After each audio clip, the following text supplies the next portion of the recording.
1페이지 기초조사 7번째 줄에 조사하거나 측량할 수 있다 돼 있죠?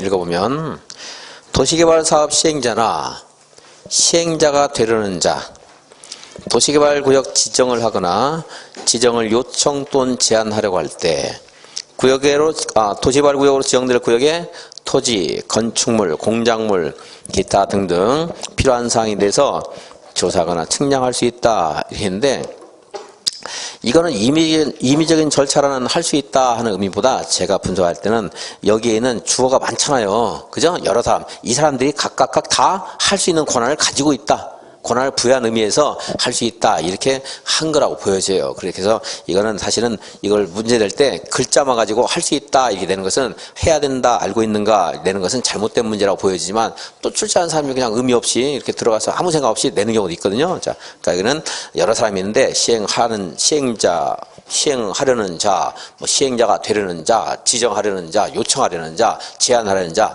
등등이 할 수 있다 이렇게 되고, 의미를 한번 이해를 해주시면 좋겠고, 안 그러면 그냥 할 수 있다 한번 읽고 넘어가세요. 자, 228페이지 의견 청취 공람공청회 있습니다. 이제 공람을 그냥 공람만 할 수 있고 공청회도 할 수 있고 그렇습니다.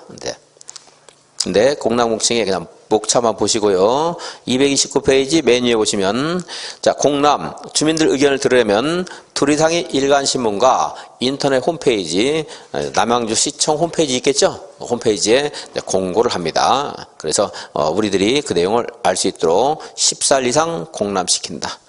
그러니까 이 공람 기간 동안 의견을 제시하는 거잖아요. 그죠? 그러니까 의견 제시 기간은 일반적인 경우에 며칠이에요? 14일이거든요. 14일은. 그리고 면적이 10만 미만일 때는 큰 관심사도 아닐 수 있겠죠. 그래서 일간신문 공고는 생략할 수 있고, 인터넷 홈페이지 그리고 공보에 이제 실으면 됩니다. 근데 그거는 틀리게 나올 가능성은 별로 없고, 10만은 좀 경미하다 그냥 이 정도 생각을 읽고, 쭉 내려면 동그라미 6번에 도시개발 사업 시행하려는 구역의 면적이 얼마 이상일 때, 100만 제곱미터 이상일 때는 공람 기간이 끝나고 나서 뭘 해야 돼요? 공청회를 해야 됩니다. 공청회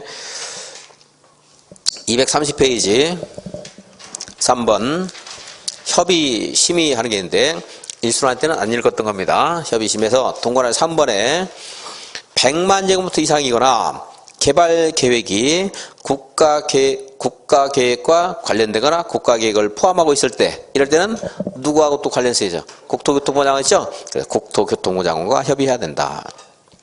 100만 제곱미터 이상이거나 아니면 국가계획을 포함하고 있거나 국가계획과 어쨌든 관련성이 있을 때.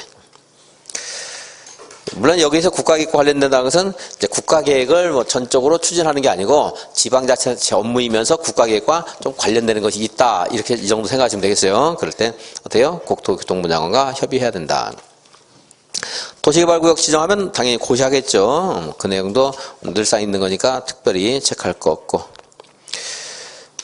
여기 오른쪽 페이지에는 고시에 포함되는 내용 이런 것들이 아주 돌아가면서 올해만 한 번씩 나올 수 있는데, 그런 것들 공부를 할 수 없으니까 다 생략하는 거예요. 이제 개발 각종 계획에 들어가는 내용, 이렇게 고시할 때 들어가는 내용 이런 것들 시험에서 아주 돌아가면서 우리 교재에 굉장히 많은 양들이 있는데 그냥 본다고 외울 수 있는 게 절대 아니거든요. 그래서 이제 제가 이 환지계획 같은 것들은 그렇게 열심히 많이 설명해도 이것도 까먹거든요. 근데 이런 것들은 읽었다고 해서 기억나는 게 아니에요. 그러니까 안 한다는 겁니다. 그것들은 그때 나오면 여러분들이 그냥 응용력을 순발력 발휘해서 그냥 찍어가지고 찾을 수도 있고 아닐 수도 있고. 자, 232페이지 도시개발 구역을 지정했습니다. 도시개발 구역 지정 고시가 되면 맨 밑에 있죠. 해당 구역은 국토계획법에 따른 무슨 지역으로? 도시적과 또 뭐래요? 지구 단위 계획구로 결정 고시된 것으로 본다.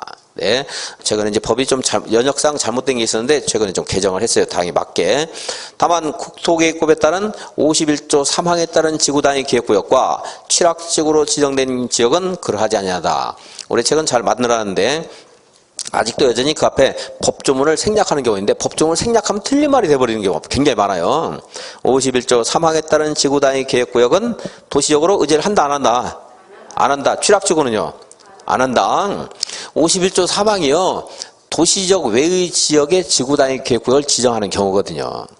도시적 외의 지역도 지구단위 계획구 정할 수 있죠? 그죠? 예를 들어서 용도지구를 폐지하고 지구단위 계획으로 행위자를 대체하는 곳, 이런 어떤 시가지를 만드는 게 아니거든요. 그러니까 도시를 의지할 필요가 없어요. 그런 곳에. 도시개발구역 하더라도. 그래서 이 법조문을 명시를 해주면 맞는 말이 될 수 있어요. 근데 51조 3항 이렇게 해서 법조문을 시험에서 국토기획법도 아닌데 도시개발법 조문을 가끔 내는 경우가 있어요. 출제하는 사람들이. 여기에 이제 그 공사 완료, 공사를 완료한 때 이런 말에 대해서 어떤 법조문을 갖다가 그 붙여가지고 출제하는 경우들인데 그것은 뭐 그렇게 절대적으로 제대로 된 문제는 아니죠. 법조문이 얼마나 많아요, 우리. 민법은 표현들에 서 뭐 26조, 25조 이 정도는 알 수 있잖아요. 그건 맨날 알고 뭐 몇 개 안 되잖아. 3개밖에. 그죠? 30조 맞아요? 29조인가? 25조, 26조가 있고 29조? 아, 125? 100이 붙어야 되는구나. 한 30년 됐으니까 이해해 주세요. 공부한 지가. 그렇게 해가지고 그거는 우리가 할 수도 있죠. 그 맨날 하는 거니까. 그리고 그걸 명확하게 막 분석을 하잖아요. 맨날 그 내용에 대해서. 그래도 깜빡깜빡 하는데. 근데 우리 법조문 제가 그랬잖아요. 불형까지 하면 좀 8,000개의 조문이 넘는데 그걸 몇 조에 따른 무슨 이렇게 내면 안 되죠. 근데 너무 낼 게 없으니까 얘네들은 뭐 지는 법조문 보고 내니까 이제 그럴 때 아주 효과가 있어요. 이제. 그 내용을 가지고 여러분들 그냥 찾으셔야 돼요. 마찬가지로 여기 도시개발법 문제를 내면서 국토기획법 51조 3항 이렇게 낼 수는 없을 거라고 보여져요. 만약에 이제 좀 그래도 좀 낸다면 도시적 외의 지역에 있는 지구단위 계획구역에 도시개발구역이 지정된 경우에는 뭐 도시적으로 의지하지 않는다 이렇게 해서 낼 가능성이 별로 없다고 보여지고, 어쨌든 무슨 지구는 이건 기억해야 돼요. 취락지구. 아셔야 되겠죠, 이거는. 취락지구. 그리고 도시적 외의 지구단위 계획구역도 설명을 이제 들었으니까 그 취지도 좀 알아주시고. 두 가지가 있습니다. 비도시적의 지구단위 계획구역과 취락지구는 도시적으로 의지를 합니까, 안 합니까? 안 한다. 그래서 이걸 줄이면 비도시적, 비취가 돼, 비취. 비취는 바닷가를 말하는데 바닷가는 보통 도시가 아니에요. 바닷가 보통 도시 아니죠? 영어도 못하면서 영어 한번 썼어요. 비취는 도시가 아니다. 다음에 이제 개발행위 허가, 도시적, 이렇게, 지구단위 계획으로 지정이 되면 허가를 받아는 행위가 조금 더 늘어나요, 이제. 우리가 국토계획부에서 허가를 받는 행위가 있었죠? 거기에, 다음 페이지, 233페이지, 네모에 오시면 1번, 건축물의 건축. 우리 허가 받아야 되죠? 국토계획법에서. 근데 여기는 대수선, 용도 변경, 이것도 허가를 받아야 돼요. 근데 사실은 대수선도 건축법에도 허가사항이 있어요. 허가사항이지만 이제 대수선 중에서 경미한 행위는 신고만 해도 되는 게 있거든요. 근데 여기서는 허가를 다 받으라 이 말이에요. 용도 변경도 허가사항도 있고 신고사항도 있고 건축물 대장 기재 변경사항도 있는데 여기서는 다 허가 받으라 이 말이에요. 도시개발구역에서는. 이제 이걸 왜 나오느니까 이것도 용도 변경 하나 체크해 보시면 이해할 수 있는 게 있어요. 관련돼서.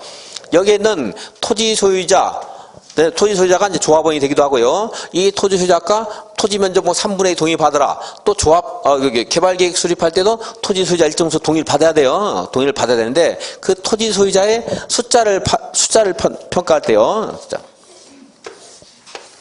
여기 하나의 필지에 토지가 있는데 여기 A, B가 토지를 공유하고 있어요. 몇 명이다? 한 명이에요. 한 명. 한 명으로 취급해요. 근데 여기에는 토지를 C, D, E, F, G가 공유하고 있는데 이것도 한 명이잖아요. 근데 이 사람은 좀 다른 게 보니까 여기 이렇게 연립주택이 있어요. 다세대주택이 있습니다. 이걸 구분 수요하고 있다. 이럴 때 집합 건물을 구분 수요하고 있는 사람들은 여기 이제 도시개발 사업은 토지 소유자가 주인이지 건축물 소유자는 사실은 기본적으로 관심이 없습니다. 하지만 이 사람들은 여기 있는 A, B하고 똑같이 취급하면 안 되겠죠.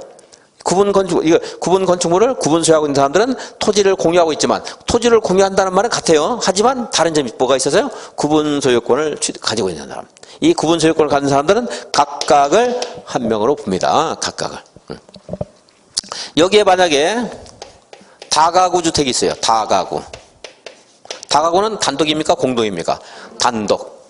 여기에 H, I, J가 여기 살고 있습니다. 거주하고 있어요. 근데 소유권은 몇 개예요?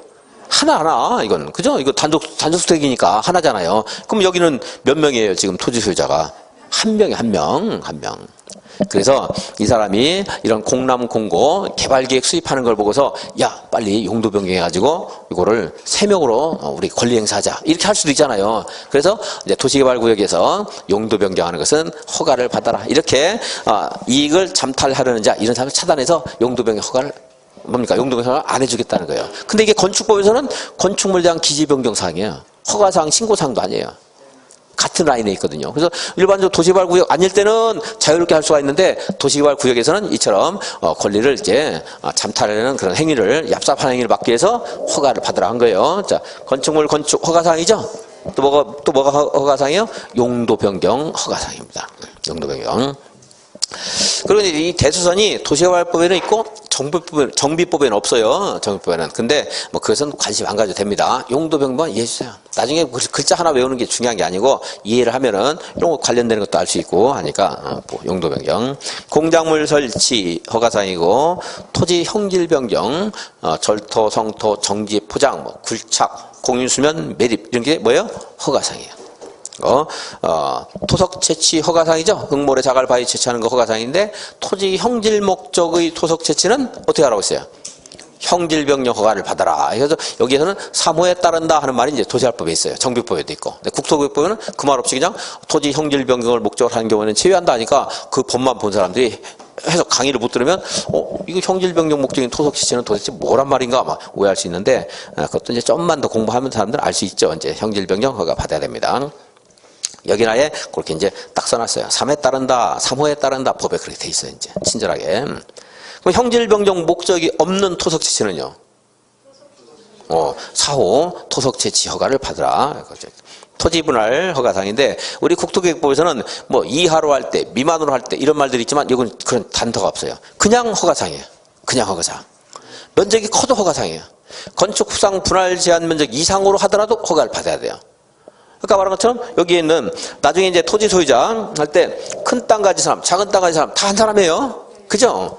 그럼 뭐 크다고 해서 더 권리 줄 수 없는 게 뭐 큰 면적 가지는데 굉장히 싼 땅 쫙 변두리 있는 사람도 있고 중심지에 있는 사람도 있고 하니까 면적만 가지고 따질 수 없습니다. 근데 이거를 토지를 막 잘게 쪼개 가지고 이거를 뭐 1000제곱미터인데 60제곱미터씩 해가지고 뭐 한 무슨 그럼 몇 개 되나? 15명 되나? 15명 나눠가지고 권리를 뭐 취득하고 이런 것들을 막기 위해서 토지 분할은 그냥 전부 허가상이에요. 도시개발구역에서는. 한번 뭐 녹관농자다 또는 미만이다 이하다 아니어도 뭐가 되는 거예요? 허가상입니다. 허가상.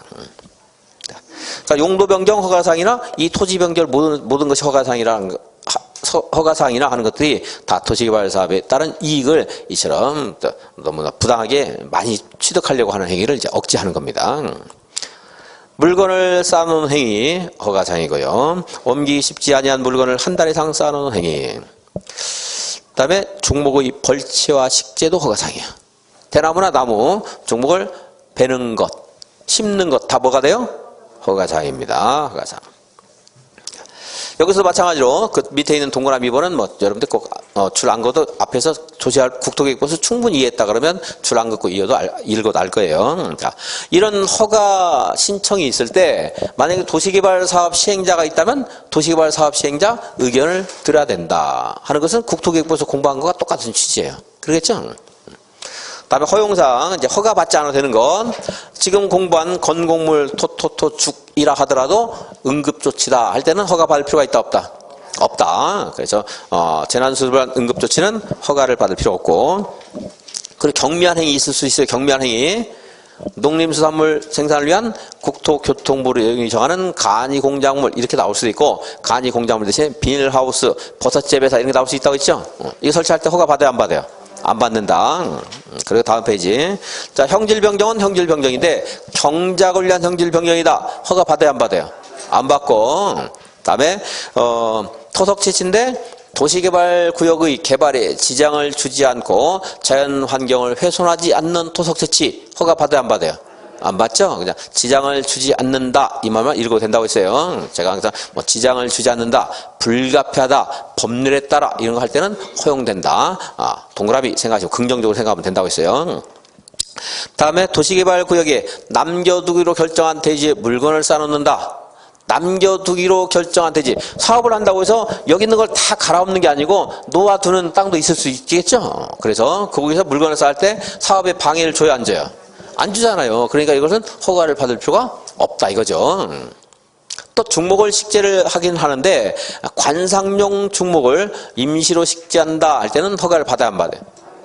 관상용 중목을 임시로 식재한다. 이것은 허가를 받을 필요가 없다. 다만 경작지에 식재할 때는 허가를 받아야 돼요. 경작지에.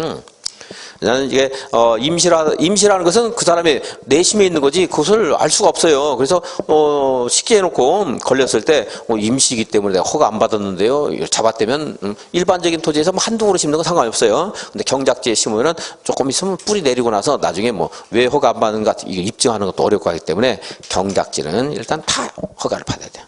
경작지에. 관상용 중목을 임시로 식재하는 건 허가사항이 아니지만 경작지 할 때는 허가받는다. 그러니까 자 지금까지 보니까 농사 짓는 것은 면제를 많이 했죠.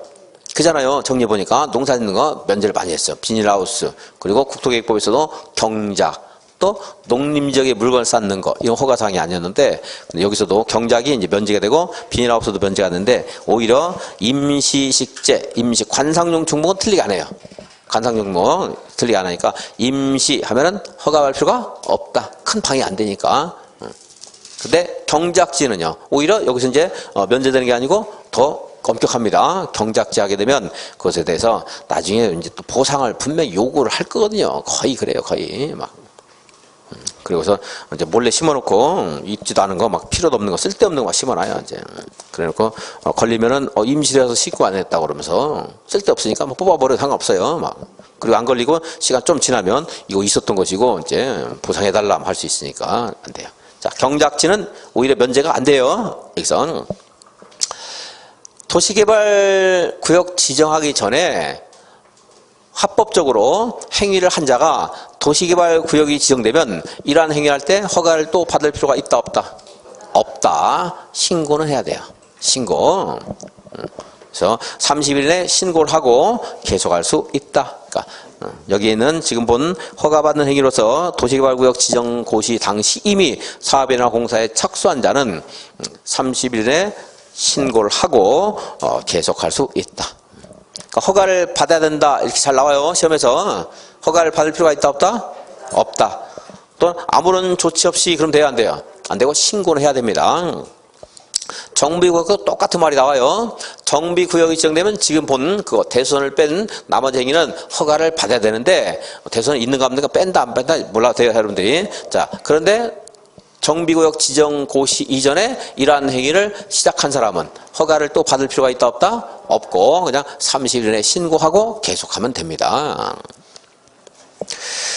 다음 페이지 도시개발계획. 도시개발구역을 지정하려면 뭘 해야 돼요? 미리? 도시개발계획 수립하라고 있죠? 그래서 지정권자는 구역을 지정하려면 그 구역의 뭐 위치라든가 면적, 목적, 사업 시행에 관한 일체의 내용에 대해서 개발계획을 수립해서 개발구역을 정하는 거예요. 그래서 도시개발구역에 대한 도시개발 사업의 계획을 수립해야 된다. 거기 순서 지정하려면 수립해야 된다 했으니까 지정하기 전에 수립하는 게 맞는 거죠? 그죠? 문맥 자체가. 그런데 도시개발구역을 지정하고 나서 개발계획을 수립하는 거꾸로 가는 경우도 있습니다. 거꾸로 가는 경우. 그러니까 이 개발계획을 수립해서 개발구역을 정하면은 앞으로 뭐 용도 변경, 토지 분할 이런 것들이 엄격해진다고 했죠? 나무 심는 것 이런 것도 엄격해져요. 근데 이거 하고 있으면 내용을 알아요, 사람들이. 알 거 아니겠어요? 주민도 알고, 또, 이제 이런 땅에 투기에 관심 있는 사람들은 뭐 이거 내용을 알 수가 있습니다. 그래서, 그럼 이제 도시개발구역 지정하기 전에 가서 땅을 사서요, 그걸 잘게 쪼개요. 허가받지 않아도 되는 정도로 쪼개놔요. 주거지역에서는 60제곱미터 최소한은 막 다 쪼개고, 또 다가구를 다세대로 막 용도 변경하고, 해가지고 권리를 더 많이 행사할 수 있잖아요, 그럴 때. 그래서 이런 행위, 얌체 같은 행위를 막기 위해서 도시개발구역으로 먼저 정해버려요. 지정해놓고 개발계획을 수립하면 조금 전에 그런 행위가 조금은 통제가 될 수 있잖아요. 뭐 완벽하게 차단은 못하겠지만 아까 다가구를 다세대로 바꿀 때 허가를 통해서 통제한다라든가 토지 분할을 통제한다라든가 이런 행위를 할 수 있거든요. 그래서 이렇게 일정한 경우에는 오히려 거꾸로 이렇게 구역을 정하고 개발계획을 수립할 수가 있다 이거예요. 투기가 극성일 가능성이 많은 곳에서 해야 되겠죠. 그죠? 그래서 자, 주상공 지역과 녹관농자에서 사업할 때 여러분들은 돈이 있다면 정보를 입수했을 때 어디다 더 많이 투자를 하겠어요? 주상공에 뭐 해도 돼요. 욕심이 적은 사람들은 저는 욕심이 많아서 녹관농자 할 거예요. 녹관농자. 여기는 우량주라면 여기는 비트코인이거든. 100배, 1000배 뛸 수 있다, 땅값이. 땅값이 뭐 그렇게 안 뛰겠지만, 여기서 2배가 뛰면, 여기는 10배 뛸 수 있는 거 아니에요. 그 이상도 뛸 수 있지. 그죠? 그 욕심 없으면 여기다 하셔도 되고, 욕심이 많으면 여기서 정보를 입수했을 때, 미리 내가 입수했다면, 여기저기. 얼마나 많이 뛰겠어요. 도시가 되는 건데. 그죠? 도시역이. 그래서 이런 곳에서 할 때는 도시개발구역을 먼저 정해서 조금 전에 같은 얌체 같은 투기적인 행위를 억제해놓고 도시개발 사업에서 원래 주민들, 원래 여기 있는 사람들이 이익을 봐야 되는 게 맞잖아요. 그리고 땅값이 너무 뛰면 수용하기도 힘드니까 언제 그런 것들도 못하게 좀 단속도 하고 할 필요가 있는 거죠. 보상 같은 거, 아까 나무 심는 거 이런 것도 보상을 다 해줘야 되거든요, 수용할 때. 근데 도시개발구역 정해놓으면 쓸데없는 나무 심는 것도 막을 수 있고. 그래서 먼저 할 수 있다. 그래서 어디요? 자연녹지, 생산녹지에서 사업할 때. 생산녹지는 전체 면적의 100분의 30 이하다 하는 말인데 그건 나중에 봐도 되고 무시해야 되고, 또 도시 외의지역에서 사업할 때. 도시 외의지역 하는 것을 시험에서는 뭐 관리지역에서, 농림지역에서, 자연환경 보전지역에서 이렇게 나올 수도 있는 거예요. 이해됐죠? 주상공에서 사업할 때는 안 되는데, 근데 이렇게 되는 경우도 있을 수 있잖아요. 이렇게. 주상공 일부 포함되는 경우 있을 수 있죠? 그죠? 이럴 때도 역시 전체로서는 투기의 아주 극심한 투기의 대상이 될 거예요. 그래서 주상공 면적이 도시개발구역 면적의 100분의 30 이하일 때 이렇게 거꾸로 갈 수가 있다 이거예요. 자, 국토교통부 장관이 국가균형발전을 위해서 도시개발구역을 지정하려는 곳이라고 한다면, 아까 제가 균형발전이 뭔가 좀 설명드렸어요. 평내 호평역 근처에서 하겠어요? 아니면 저 한적한 곳에 하겠어요? 한적한 곳이겠죠. 그러니까 거기도 이렇게 거꾸로 할 수 있다. 조금 같은 투기꾼의 그런 먹잇감이 될 거예요. 그런데 손쉽게. 그런데 이제 또 하나 있다 그러면 이 개발계획은 지정권자가 수립하는 거예요. 근데 개발계획의 내용에 대해서 이제 주민이나 국민을 대상으로 해서 공모하고자 할 때. 그러려면 알려줘야 될 거 아니겠어요. 관리적인지 자연환경 보전적인지 목적이 무엇인지 알려줘야 우리들이 개발계획을 갖다가 제출하겠죠. 그래서 개발계획을 공모하고자 하는 경우에는 구역을 정한 다음에 개발계획을 수립할 수가 있다. 그러니까 이해를 하면 되는 거고, 왜 그렇게 숫자 하나밖에 없잖아요. 얼마, 100분의 얼마 이하일 때, 30 이하일 때, 이제 그거밖에 없는 거. 이해를 했다 그러면. 그래서 개발구역을 정한 다음에 개발계획을 나중에 수립할 수 있는 거. 원칙은 이렇게 하는 거지만. 자. 근데 이제 지금 말하는 것은요, 그냥 일반적으로 가는 건데, 여기. 박세세완 이것은, 여기 지금 말하는 거꾸로 가는 거 아니에요. 지금 일반적으로 가는 건데, 이거 하고 나서 이렇게 하는 거 맞죠? 이거 다음에 이거예요. 근데 얘네들은 처음에 보호를 하고 있다가 도시개발 계획을 수립해서 구역을 정한 다음에 구역이 확정되면 이걸 나중에 추가 보완할 수 있다 이거예요. 도시개발구역 밖의 지역에 기반시설을 설치하는 경우에 그 기반시설 설치 비용에 관한 계획, 이것은요 기반시설을 여기 도시개발구역 정한 다음에 도시개발구역 밖의 지역에 대한 내용이 평가될 수 있기 때문에 나중에 할 수도 있습니다. 또 세입자의 주거대책, 세입자. 도시개발구역이 확정되고 나서 그곳의 세입자의 현황이 명확하게 구체화될 수 있겠죠. 그럼 그 계획은 나중에 할 수도 있다 하는 거. 또 여기에 이제 토지 수용을 한다 그러면 아까 매수라든가 수용 대상이든 재산권이 있겠죠. 여기에 토지, 건축물, 기타 정착물, 소유권 이의 권리도 다 보상해줘야 돼요. 지상권, 전세권, 임차권을 보상해줘야 되겠죠. 소유권 이의 권리. 그리고 여기 만약에 어업권이 있다 그러면 어업권, 광업권, 그러니까 물에 관한 권리. 우리 대한민국에서 법적으로 보호되는 모든 재산적 가치가 있는 것들 보상해줘야 되겠죠. 그 보상 대상이 되는 재산권의 세부 목록이에요. 세부 목록.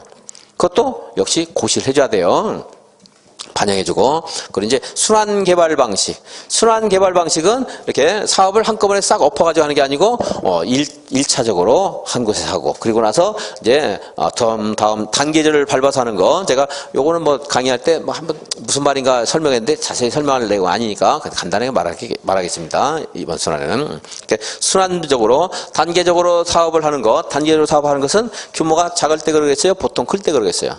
보통 클 때 그러겠죠? 이제, 그래서 그것도 이제 순환 개발 방식이 그 의미 내용은 몰라야 되는데 여기서 한번 나오고 나중에 순환 개발 방식, 이제, 정비법에서 한번 언급이 될 때가 있을 겁니다. 자, 이 순환 개발 방식에 관한 사항, 이것도 도시개발구역을 정한 다음에 나중에 개발계획에 포함될 수 있다. 그래서 박세세환, 이 세부 목록, 고시, 이것은 세부 목록 작성은 나중에 할 수 있다고 했죠? 그리고 이제 미리 말하면 한 가지 더. 여기서 토지를 수용할 때, 우리 도시개발법에 있는 사항은 도시개발법에 따르면 돼요. 근데 도시개발법이 없는 자세한 내용은 무슨 법을 준용하면 돼요? 공익사업법 준용하면 돼요. 토지보상법이 본래 준말이지만, 그건 뭐 우리가 기각이 아니니까 공익사업을 위한 토지 등의 취득 및 보상에 관한 법률을 공익사업법을 준용하는데, 공익사업법에는 사업인정 고시가 있어야 수용할 수 있어요. 그 사업인정 고시는 얘하고 실제 내용상으로는 얘하고 같거든요. 실시계획 고시. 그래서 다른 데서는 실시계획 고시와 사업인정 고시를 같이 보는데 여기서는 그때 하는 게 아니고 이 세부 목록 고시한테 사업인정 고시가 있었던 것으로 본다 해서 세부 목록 밝혀줘야 포상할 수 있는, 수용하는 대상이 확정되고 그 권리자들, 재산권의 권리자들의 권리를 침해하지 않을 것이다 생각을 한 취지에 따라서 세부 목록 고시하면, 고시가 있으면 사업인정 고시가 있었던 것으로 본다 돼 있어요.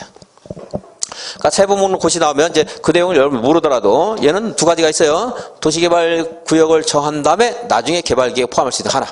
또 하나, 사업인정 고시로 보는 시기가 언제라는 거. 이게 아니고 실시계 인가 고시가 아니고 뭐가 있을 때? 세부 목록 고시가 있을 때라는 거 하나. 두 가지가 있어요. 세부 목록은. 두 가지. 그러니까 예외적인 거니까 기억을 이제 해야 됩니다. 그래서 도시개발구역을 지정하는 절차를 한번 봤고요. 이 박세세화는 나중에 추가될 수 있다는 거. 거꾸로 하는 거. 거꾸로 하는 건 어디에? 도시가 주상공이 아니고 좀 한적한 곳. 한적한 곳에 이제 거꾸로 할 수 있습니다. 그 거꾸로 타는 보일러도 뭐 있잖아요. 무슨 보일러? 그 뭐예요? 귀뚜라미. 그건 이런 데 많이 살지 않겠어요? 녹관농자에. 여기 살 때 거꾸로 갈 수 있어요. 거꾸로 타는 보일러처럼. 자. 도시개발구역 지정했을 때 효과 아까 좀 간단히 봤고요. 그래서 이 도시개발구역을 지정했을 때, 그러니까 사업을 이제 원활하게 진행을 하면 도시개발 사업이 완성이 되는 건데 중간에 사업 시행자가 너무 게을러서 사업을 제대로 진행을 안 하면 땅값만 올리고 도시개발 사업 안 하고 안 되겠죠? 그럴 때 있는 제도가 있어요. 몇 년 동안 뭘 안 하면 해제된 것으로 본다 하는 제도가 있어요. 그래서 도시개발구역 지정 고시가 되면 사업 시행자가 그 다음에 할 일이 뭐잖아요? 이거잖아요. 실시계 인가. 그죠? 실시계 인가를 신청해야 되는데 3년 동안 인가 신청을 안 하면 3년 되는 날이 다음 날 도시개발구역 지정은 해제된 것으로 봐요. 땅값 올랐던 거 떨어뜨려야 돼요. 그래서 용도지역 과거로 환원시킵니까? 도시로 그대로 놔둡니까? 환원된 것으로 본다, 당연히. 도시개발 사업 할 게 아니니까, 이제. 아까 도시로 만들어졌어요. 여기는 토지 소유자가 그렇게 원해가지고 졸라서 도시개발 정해줬더니 도시개발 사업을 안 하고, 이제 땅값 올랐다고 맨 놀러만 다니고 있고, 사회적 거리두기 하고 있는데도 맨날 스페인 여행이나 가고, 그래서 걔네들이 겨울 3년 동안 실시계 인가를 신청 안 했더라. 그러면 사업할 의지가 없다고 볼 수도 있거든요. 그래서 그때는 그 3년 된 다음 날 도시개발 구역 지정은 해제된 것으로 본다. 이와 관련해서 관계 법령에 따른 특별한 규정이 없을 때는 그 도시개발 구역은 과거 용도적으로 환원된 것으로 본다 이거예요. 자, 도시개발 구역 해제되는 거 봤어요. 근데 얘를 한 다음에 얘를 하는 게 원칙이기 때문에 얘가 얘한테 미치는 영향은 일반적으로 없는데 거꾸로 할 때 있어요, 없어요? 있죠? 그래. 그러면 이제 이걸 정해놓고 거꾸로 가야 되는데 그 개발계획 수립을 2년 동안 안 하면 2년 되는 날이 다음 날 도시개발 지정은 해제된 것으로 봐요. 물론 이 개발 계획은 아까 우리처럼 돈 쓸고 놀러 다니는 게 아니고 이 지정권자가 하는 건데 우리들 또 위한 거예요. 얘가 안 하고 그냥 이것만 해놓고 있으면 아까 나무 심을 때도 허가 받아야 돼요. 얼마나 불편해요. 사업이 원활하게 진행되면 우리들도 괜찮지. 근데 사업도 진행 안 할 거면서 남양주 시장이 도시개발구역 지정만 해놓고 나무 꽂을 때도 허가 받으라고 그러고 정작 임시로 식지 않은데도 허가 받으라고 하고 너무 불편해 죽겠어요. 용도 변경도 다 허가 받으라고 하고. 그래서 2년 동안 개발 계획을 수립 안 하면 2년 되는 날이 다음 날 해제된 것으로 본다. 과거 용도적으로 환원된 것으로 본다. 그럼 이제 개발 계획 수립하면 그 다음에 할 일이 뭐예요? 사업 시행자가 이건 이미 해결됐으니까 시행자가 몇 년 동안? 3년 동안 3년 안에 실시 인가를 신청해야 돼요. 안 하면은 다음 날 해제된 것으로 본다 되는 거고요. 다만 이제 330만 제곱미터 이상일 때는 그 복합적인 기능을 가지고 있는 도시개발 계획을 수립해야 되는데 그때는 그 계획이 너무 신중하고 또 양이 뭡니까 내용이 광범위하기 때문에 그때는 5년 내 개발 계획을 수립해야 돼요. 마찬가지로 그때는 330만 이상 할 때는 개발계획 수립 후에 5년 이내 실시 인가를 신청해야 돼요. 그러니까 330만 나오면 5년 하시면 돼요. 사실 약간 법이 잘못된 건데 이렇게 갈 때도 330만 할 때 5년이란 말 사실 들어가야 돼요. 그러면 그게 맞추려고 그러면. 근데 이렇게 거꾸로 할 때는 330만 원 5년 해놓고 여기서는 그런 말이 없어요. 사실. 근데 그건 뭐 조금 법 간의 모순인 것 같지만 그걸 물어보진 않으니까 여러분들은 330만 하게 되면 그냥 5년 하시면 기계적으로. 복합적인 기능을 가진 도시개발 구역을 정해야 된다. 이것은 시험에서 나올 가능성이 없고 나와도 답이 아닌데 이제 330만 5년 그거는 이제 보류하고 이제 330만 5년 뺐고 어려우니까 뺐어요. 자, 어려우니까 5년이고 자, 몇 년이에요? 실시인가? 3년. 계획 몇 년 만에? 2년. 그래서 이거 해놓고 330만 나중에 하고 지금 그것까지 다 하려면 어려우니까. 그리고 이제 제가 주택부에서 330만 한번 언급할 겁니다. 이제 330만으로 이게 대규모 주택을 건설하고자 할 때 원래 사업계획 승인은 시도지사, 대도시장 또는 시장 군수하는 건데 이 330만 이상의 도시개발 구역에서 주택 건설 사업할 때는 굉장히 많은 주택이 공급될 수 있겠죠. 그죠? 그걸 통제하는 것은 국가에서 할 필요가 있을 때가 있거든요. 그래서 이 330만 이상인 곳에서 국토교통부 장관이 사업계획 승인을 자기에게 받으라고 지정 공고하는 지역에서는 사업계획 승인을 누구한테 받아야 돼요? 국장에게 받아야 돼요. 근데 국장이 지정 공고하는 지역 하는 것도 답을 알려줬기 때문에 틀리게 하면 뭘 틀리게 되겠어요? 이제 숫자를 틀리게 될 가능성이 있다 이거예요. 거기서 330만 한번 다. 그러니까 한꺼번에 정리하면은 연계되면서 여러분들이 나중에 기억하기가 좀 쉬워요. 근데 공부할 때는 좀 부담돼 이제. 다 해야 되니까 하나씩 하는 게 훨씬 쉬운 것 같은데 이제 묶어놓으면 나중에 훨씬 도움돼요. 이제 안 틀리는 거니까 정확히. 여기서는 이제 330만 하려면 복합적인 기능은 안 나올 거고 나온다면 이제 5년 나올 수 있는데 그건 보시죠. 자, 몇 년? 3년. 여기는 몇 년? 2년. 보시고. 원래 여러분들 이제 이렇게 했다가도 자꾸 까먹어요.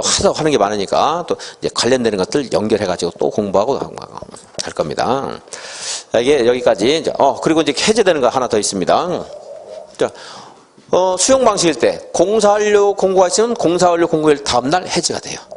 더 이상 도시개발 구역이 아니에요. 거기는 그냥 도시예요. 도시개발 사업을 하는 곳을 도시개발 구역 그런 거지 이렇게 다 조성하고 나면 도시개발 구역 아닙니다. 그래서 공사완료 공고일 다음날 해제가 되는데 요거 환지 방식일 때 환지 방식 공사완료 공고가 있어도 아직 안 끝나는 게 있어요. 뭘 해야 돼요? 이거 해야 되거든. 이거 환지 처분 이거까지 다 해야 도시개발 구역정은 해지된 것으로 봐요. 환지 처분 환지 처분하면서 중요한 것 중에 하나가 여기 청산금 아까 있잖아요. 감환지 증환지 같은 거 할 수 있다고 했죠? 청산 대상 토지명세 있죠? 여기서 청산금에 관한 사항도 환지 계획에 다 있어요. 내용이. 그런데 공사가 끝나고 나면 여기 계획한 것과 다른 경우도 있을 수가 있거든요. 달라질 수도 있겠죠? 그래서 여기서 청산, 환지 처분할 때 여기 청산금을 여기서 계산을 해서 결정을 해요. 그래서 이에 관한 이해관계가 다 조정했다. 다 수긍했어요. 그래서 이 정도 청산금 주고받는 것은 마땅하다 해가지고 해결되고 나면 이제 환지 처분 공고를 해요. 이제. 4월 6일에 환지 처분이 있습니다. 공고를 해요. 이제. 그럼 환지 효과는 공고일 날 발생하는 게 아니고 공고일 다음 날 발생을 해요. 이 다음 날 환지 처분의 효과가 발생한다는 말 이렇게 표현해요. 환지 처분 공고일 다음 날 환지를 종전 토지로 본다. 그래서 여기 만약에 갑이라는 사람이 토지 소유자가 있어요. 토지 소유자는 이 환지의 토지 소유자가 돼. 왜 이걸 써놨어? 여기에 이제 토지 소유자가 되는 거죠. 언제요? 환지 처분 공고일 다음 날. 그래서 이것을 자, 환지 처분 공고일 다음 날 환지를 종전 토지로 본다. 이렇게 평가해요. 그럼 여기에 만약에 임차인이 있으면요. 여기 임차인이 되겠죠? 그리고 아까 입치 환지 할 수도 있다고 했죠. 그 입치 환지를 하게 되면 언제? 환지 처분 공고일 다음 날. 이제 종전 토지 소유자는 어떻게 되냐? 건축물의 일부와 건축물이 있는 대지의 공유 지분을 이제 취득하게 되는 거죠. 또 종전 토지에 있던 저당권자는 건축물의 일부와 건축물이 있는 대지의 저당권자가 되는 거죠. 언제요? 환지 처분 공고일 다음 날. 여기서 환지를 안 받는 사람도 있을 수가 있어요. 나 환지를 안 받겠다 이런 사람. 환지를 안 받는 사람. 자, 이게 보니까 이 사람 땅이 여기쯤 있네요. 그죠? 그래서 이 사람의 권리가 소멸하는 것은 환지 처분 공고일이 끝나는 때 소멸해야 돼요. 오늘 밤 12시에 이 사람이 방을 빼줘야 내일 0시에 이 사람이 들어올 거 아니겠어요. 그죠? 그래서 없어지는 것은 언제 없어져요? 환지 처분 공고일이 끝나는 때. 여기서 12시. 오늘 밤 12시. 이 사람 권리는 내일 0시. 자, 권리가, 새로운 권리가 생긴 것은 환지 처분 공고일 다음 날. 없어진 것은 환지 처분 공고일이 끝나는 때 없어집니다. 그래서, 근데 이제, 이렇게 환지로 이전하지 않는 것도 있어요. 그래서 지역권. 지역권은 환지로 이전한다, 안 한다? 안 합니다. 만약에 이 사람이 갈 길 없어서 이렇게 통행지역권을 가지고 있었어요. 남의 땅을 통해서. 그죠? 근데 이 통행지역권이 이 토지로 이전할 필요가 없잖아요. 그죠? 어떻게 해야 돼요? 종전토지에 존속해야 돼요. 지역권 어떻게 돼요? 종전토지에 존속한다. 근데 이제 사업을 하면서 통행지역권 같은 것들을 다 해결해서 도로 같은 걸 옆에다 다 개설해 놨어요. 그럼 통행지역권이 있을 필요가 있어요, 없어요? 없죠? 그럼 요 옆에 이렇게 다니면 되거든, 이제. 남의 땅을 굳이 다닐 필요가 없잖아요. 그죠? 그 통행지역권 이제 없어지는데, 언제 없어진다고요? 환지처분 공고일이 끝나는 때 없어져야지. 없어지는 건 여기서 없어진다고 했잖아요, 그동안 지금. 환지처분 공고일이 끝나는 때 없어져요. 없어지는 것은. 생기는 것이 다음날 생기고, 없어진다. 없어지는 것은 여기. 그래, 그래서 그렇게 해서 이제 환지 처분 공고일 다음 날 도시개발 구역정은 해제된 것으로 본다 이렇게 되는 거예요 이제. 자, 그럴 때 이때 해제되면 과거 용도적으로 얘네들이 환원을 해요 안 해요? 당연히 안 해야 되겠죠. 도시로 있어야 되지 여기서 앞으로 이제 본격적으로 개발할 거 아니겠어요? 당연하죠. 너무 당연한데 이런 가지 답을 철회합니다. 이해하면 아무것도 아니고 이제 그것도 안 되면은 이거 뭐 이런 거는 외우면 안 되겠죠. 이해를 해야 되겠죠. 이제. 자, 도시개발계획 234페이지 원칙 받고 예외 개발계획을 공모하거나 다음에 해당하는 경우에는 도시개발구역을 다음에 해당하는 지역의 도시개발구역을 지정할 때는 도시개발구역을 지정한 후에 개발계획을 수립할 수 있다. 다음에 해당하는 지역 자연녹지지역, 생산녹지지역, 도시지역 외의 지역 그리고 국가균형발전을 위해서 국장이 중장과 협의해서 지정하려는 지역. 이 경우에는 자연환경 보전지역은 제외한다 하는 말은 있었고요. 그리고 주거상업공업이 전체 면적이 얼마 이하인 지역? 100분의 30 이하인 지역. 그러면 100분의 30, 주상공이 100분의 30이 왜 나왔는가를 이해했으면은 1, 2, 3, 4는 이제 볼 것도 없는 거예요. 이해를 해야 돼요, 자꾸. 그냥 외우지 말고. 100분의 30은 숫자니까 외울 수밖에 없는 거고. 개발계획 변경, 개발계획을 변경할 수도 있습니다. 여기에서 무슨 우리가 계획 세우면 평생 가요? 1년 가요? 일주일은 갑니까? 잘 못 가죠? 상황이 바뀔 수가 있으니까. 그죠? 바뀔 수 있어요. 변경할 수 있습니다.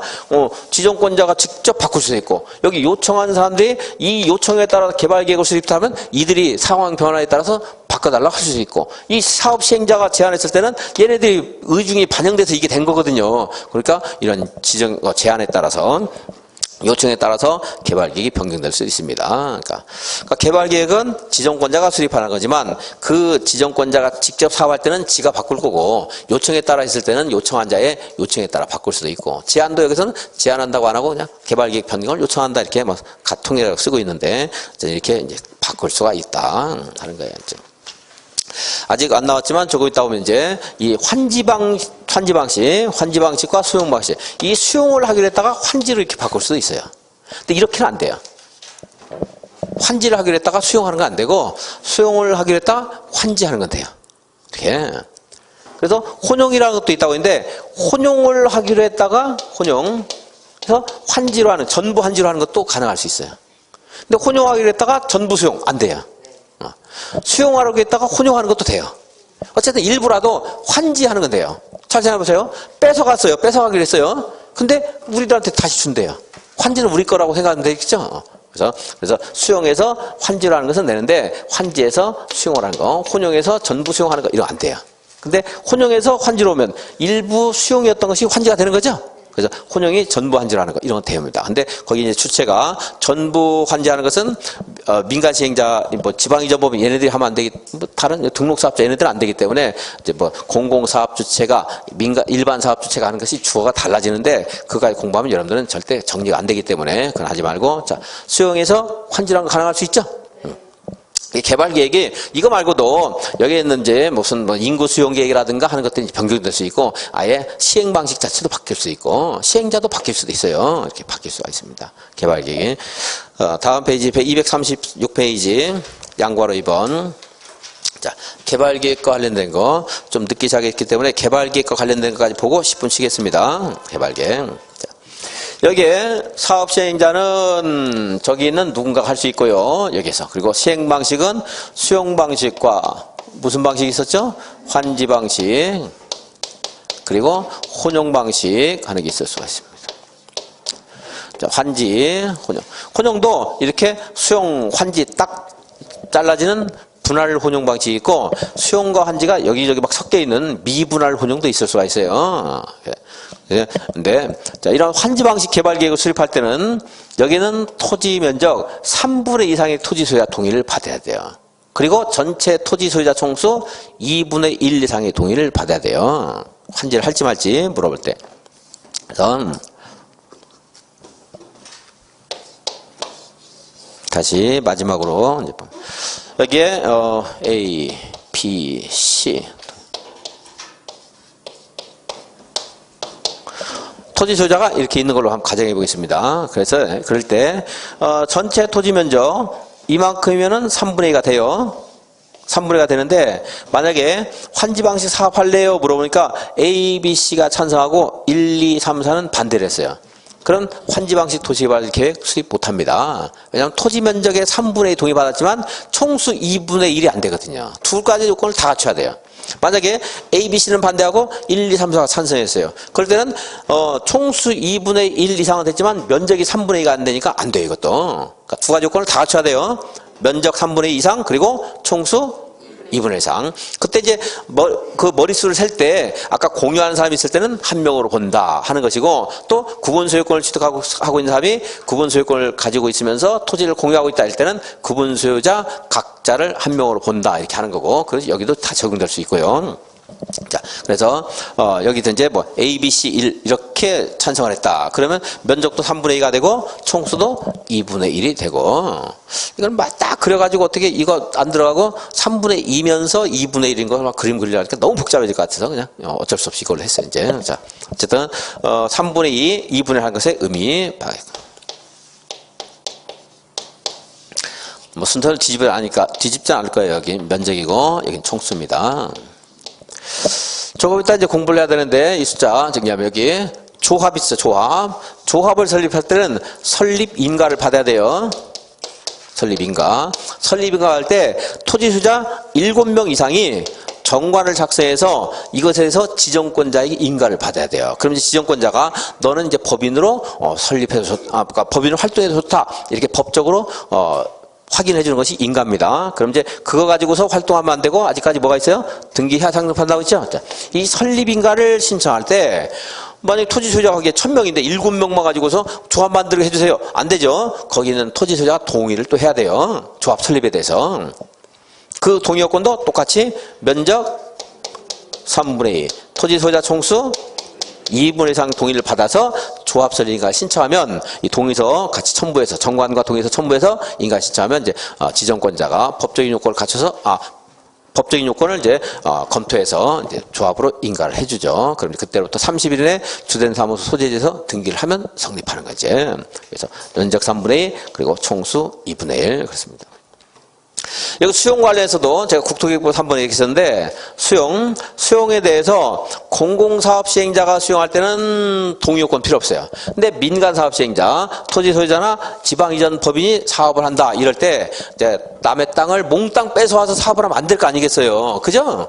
지가 일부는 이미 가지고 있어야 될 거 아니겠어요. 그래서 여기도 이제 민간사업 시행자, 이걸 지방이전 법인을 내거나 등록사업자를 내지는 않을 거예요. 주택건설 사업자를 내지는 않고, 그리고 이제 낸다면 예정도 됩니다. 토지 소유자가 부족한 토지 있을 수 있죠. 아직 확보하지 못한 토지 수용을 하려면 3분의 2는 소유를 하고 있어야 돼요. 그리고 총수 2분의 1 이상 동의를 받아야 돼요. 여기서 토지 수용에서도 똑같이 수용해서 3분의 2, 2분의 1. 표현이 약간 다르게 앞에 있는 말이, 근데 이제 그 무시하고 숫자만 잘 기억해도 찾을 수 있습니다. 근데 여기서는 보통은 이렇게 토지 소유자가 수용하려면 이렇게 되는 게 아니고, 얘네들이 수용하려면 이 요건을 갖춰야 된다. 맞아요? 틀려요? 틀렸잖아요. 이거 틀렸다는 건 이제 아시면 돼요. 이제. 그래서 한국 무슨 공사가 토지를 수용하려면 토지 면적 3분의 1 소유하고, 그 막 숫자 막 엉터리 막 써요. 막. 토지 소유자 총수 4분의 3 이상 동의를 받아야 된다. 어쨌든 숫자가 맞아도 틀리고 숫자가 틀려도 틀리는 거고, 얘는 그 요건을 갖출 필요가 없다 이겁니다. 그래서 이제 3분의 여기서 3분의 2분의 1 조합 설계도 3분의 2분의 1. 그리고 여기 이제 개발계획에서 무슨 방식 할 때요? 환지 방식 할 때 3분의 2분의 1. 수용 방식은 동의 받아야 안 받아요? 안 받고, 이거 공유를 위한 거니까 안 받아도 돼요. 이건 이제 우리들의 이익을 위한 성격이 강하거든요. 근데 우리들의 이익이 된다고 해서 무조건 강제로도 야, 사업하면 너네 이득인데 할 수 없는 거죠. 우리들이 원할 때 하는 거, 원할 때. 혼용 방식 한다 할 때도 혼용이 적용되는 지역의 3분의 2분을 동의 받아야 되고요. 수용을 하기로 했다 환지로 바꿀 수 있다고 했어요? 바꿀 때 동의 받아야 안 받아요? 받아야 된다니까요. 받아야 돼. 이건 공익을 위한 거고, 이건 우리들의 이익을 위한, 우리들이 내가 사업할 때 돈 들어가는데 돈을 쓸지 말지는 내가 알아서 결정해야 되잖아요. 그죠? 환지. 그러니까 우리한테 이득이 되더라도 동의 받아야 돼요. 하고자 할 때 하는 거지. 무조건 니네 이득이니까 해라. 호평역에서 우리 학원 강의 잘한다고 무조건 가서 시험 합격하면 좋으니까 가서 막 강제로 등록시키면 돼요? 안 되잖아요. 하고 싶은 사람이 해야 되는 거니까. 공익을 위한 삼천교육대는 강제로 막 입학시켰잖아요. 거기는. 그럼 공익을 위한 건지 아닌지 모르겠지만 어쨌든. 근데 여기는 사익을 위한 거니까 강제로 하면 안 돼요. 그렇죠? 그리고 이제 이렇게 변경할 때도 동의 받아야 된다. 근데 중요한 게 있는데, 사업 시행자 중에 국가나 지자체가 사업 시행자다. 얘 둘만 해당돼요. 그럴 때는 환지 방식 할 때도 동의를 받을 필요가 없다요. 국가나 지자체 할 때. 국가나 지자체 하면 우리한테 손해 될 일이 없어요. 그래서 저기 사업 끝나면 여기 사업하기 전후에 토지 가치를 평가해서 혹시라도 사업이 잘못돼서 가격이 떨어졌다 이러면은 그 가격 부족한 부분에 대해서는 국가나 지자체, 행정처의 경우에는 토지 소유자에게 다 손실 보상금을 지급을 해줘요. 그 정도, 그것도 있고, 또 이런 계획, 환지 같은 거 수립할 때 국가나 지자체가 이익을 많이 가져가기 위해서 채비지를 막 부당하게 많이 늘리거나 이럴 가능성이 많지는 않을 거 아니겠어요? 그죠? 자, 다시. 환지 방식의 개발 계획을 수립하거나 수용을 하기로 했다 환지로 변경하라 할 때는 토지 소유자 동의를 받아야 한다. 숫자는 나중에 이제 외워야 되겠고, 세 개 비교했으니까 비교하면서 자꾸 봐야 돼요. 비교해놓으면 하나를 볼 때 안 틀릴 수가 있어요. 그런데 만약 국가나 지자체가 사업 시행자할 때는 동의를 받을 필요가 없다. 이거는 국가나 지자체만 해당돼요. 공공기관이 해도 동의 받아야 돼요. 그건 이제 줘야 되는데, 그래서 하나 더 보면은 여기 국가나 지자체만 면제되는 게 두 개 있어요. 시험에서. 원형지를 공급받은 자는 이렇게 원형지를 공급받으면 굉장히 싸게 받아요. 근데 나중에 개발하고 나면 굉장히 주변이 발전하기 때문에 이익을 많이 취할 수가 있습니다. 따라서 원형지를 공급받은 자는 10년 범위 내에서 전매를 매각을 금지할 수가 있어요. 10년 범위 내에서 매각을 금지할 수 있는데, 그 10년도 대통령 정하는 바에 따라서 공급계약 체결로부터 10년, 사업 완료로부터 5년 하는 것이 있는데 그건 몰라세요. 그건 그렇게 중요하지 않아요. 자, 어쨌든 10년 범위에서 매각 금지할 수 있죠. 금지할 수 있는데, 국가나 지자체일 때는 매각 금지가 적용된다 안 된다? 안 된다. 그래서 얘는 무슨 부당한 이익도 아닐 것이고 전매 차익 누리더라도 문제가 없어요. 자, 그래서 여기 다시 한번 글자가 두 글자밖에 안 되는데 되게 중요해요. 국가나 지자체만 면제되는 거. 환지 방식 개발 계획 수립할 때 동의 받을 필요 없다는 거. 3분에서부터 원형기 매각 금지 기간 적용되지 않는다는 거. 왜 중요하냐면 얘는 나오면 답이거든. 그래서 중요하다는 겁니다. 여기에 막 공공기관이 들어가는가 안 들어가는가는 나중에 좀 까먹더라도 그건 여러분들 용서해도 돼요. 얘네들이 이제 면제된다는 거 생각날 거 시험장에서. 막 거기 한국공사, 지방공사 집어넣어가지고 틀리게 할 가능성은 많지는 않습니다. 자, 국가나 지자체가 사업 시행할 때, 그러니까 개발계획 수립할 때 환지 방식 동의받아라 이렇게 해서 나와요 보통. 그래서 지자체는 원형기를 공급받은 날부터 얼마 이내는 매각할 수 없다 이런 식으로 나올 수 있습니다. 그 말이 틀렸다는 것만 잘 알아두시고. 시간이 충분하니까 지금 본 거 다 확인하겠습니다. 자, 236페이지 양괄호 2번. 지정권자는 환지 방식의 개발 계획을 수립하려면 그 환지 방식의 지역 토지 면적의 얼마? 3분의 2상에 해당되는 토지 소유자와 그 지역의 토지 소유자 총수 2분의 1 이상의 동의를 받아야 된다. 환지 방식으로 시행을 하기 위해서 개발 계획을 변경하는 경우 있을 수 있다고 했죠? 변경할 때도 동의를 받아야 되고요. 동그라미 2번 두 번째 줄. 다만 이렇게 변경할 때도 또는 수립하거나 변경할 때 사업 시행자가 누구일 때요? 국가나 지자체인 경우에는 이러한 동의를 받을 필요가 없다 하는 겁니다. 다음 페이지 참고해본 동의자 수 산정 방법 1.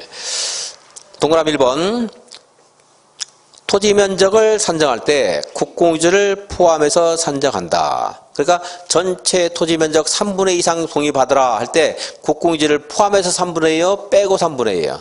포함해서 3분의 2입니다. 왜냐하면 공공유지에 가면 국공유지가 빠질 때가 있고 들어갈 때가 있는데 여기는 너무 복잡한데요. 그래도 여기는 정리를 좀 하셔야 돼요.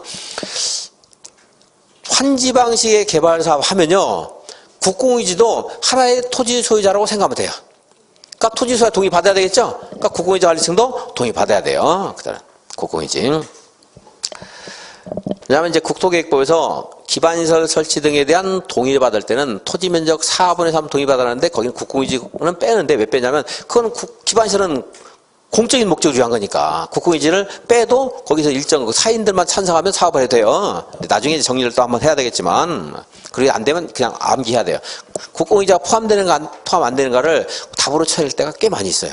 그래서 정리를 이제 공부하다 할 건데 다시 여기는 이제 도시개발 사업을 환지로 하잖아요. 환지라면 조합을 만들었다고 칠게요. 조합을 만들면 조합원들이 국공유지 관리층도 조합을 하나하나 조합원이 될 수 있는 거지. 자기 권리를 주장할 수 있어야 돼요. 국공유지도. 그러니까 할지 말지에 대해서 다 토지 소유자가 할지 말지 결정권이 있어야 되니까 국공유지 관리층 국공유지가 포함된다 안 된다. 포함됩니다. 그러니까 이거를 그냥 하나의 토지 소유자라고 생각하세요. 자, 환지할 때. 자, 토지 면적 3분의 2에 국공유지가 포함된다 하는 건. 그래서 여기 제한할 때도 3분의 2 하는데 거기서도 그런 말이 나올 수 있는데 거기는 중요도가 떨어지니까 안 하겠습니다. 다음에 이제 이거 2번부터는 쉽죠. 토지를 공유한다. 그럼 몇 명이에요? 1명. 근데 구분 소유권을 가지고 있는 구분 소유자가 있다. 이럴 때는 구분 소유자 각각을 토지 소유자 1명으로 본다. 그런 거고. 동그라미 번호 2번부터 큰 번호 2번. 먼저 이 동의받을 때요. 국공유지를 제외한 전체 사유 토지 면적과 사유 토지 소유자에게 동의를 받아야 돼요. 동의를 받았더니 그 사유 토지 안에서만 3분의 2, 2분의 1 요건을 갖췄어요. 갖췄는데 그 사유 토지에서 동의받은 것이 국공유지를 포함해서 3분의 2, 2분의 1이 되면 국공유지 관리청을 우리가 찾아갈 필요가 없어요. 이 그림 한번 그려줄까요? 간단하게. 아까 여기 3분의 2분의 1 동의 받으라고 했죠? 이 동의 받으라고 했는데 여기에 국공유지가 있다 그러면 국공유지까지 포함해서 3분의 2분의 1 갖추라고 했죠?